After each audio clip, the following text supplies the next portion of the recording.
ఇక ఆయన ఒక పెద్ద ఫ్యామిలీ స్టారు, అందరి మహిళలకు ఆరాధ్య దైవంగా శోభన్ బాబు తర్వాత అంత గొప్ప పేరును సంపాదించుకున్న హీరో ఎవరన్నా ఉన్నారంటే జగపతి బాబం సారు. ఇక ఈసారి ఉన్నట్టుండి ఫార్మల్ బట్టలు వేసుకొని నడి రోడ్డు మీద పబ్లిక్లల్లా తిరుగుడు పెద్ద న్యూసే అయ్యింది అయ్యా.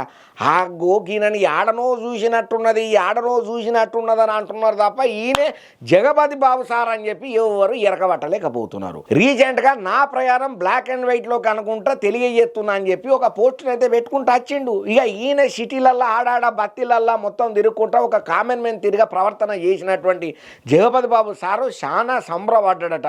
శానొద్దుల తర్వాత నేను ఇట్లా తిరుగుడు నాకు మత్తు హ్యాపీ అనిపించింది. చాలా మంది పబ్లిక్ నన్ను చూసిలు కానీ పక్క నేను జగపతి బాబునని ఎవరు ఎరకబట్టలేదని చెప్పి ఆనందాన్ని అయితే గట్టిగానే పంచుకున్నాడు. ఏదేమైనా గింత సింప్లిసిటీగా కోట్ల పైసలు ఉన్నా కూడా గీతీరుగా నడుచుకుంటా కామన్ మెన్ లెక్క ఉండు అనేది చాలా గొప్ప ముచ్చట అని చెప్పి మొత్తం మంది తార పిలుచుకుంటా కితాబులు చేస్తున్నారయ్యా జగపతి బాబం సారు రీసెంట్గా ఇడిచినటువంటి ఈ పోస్టు మీద.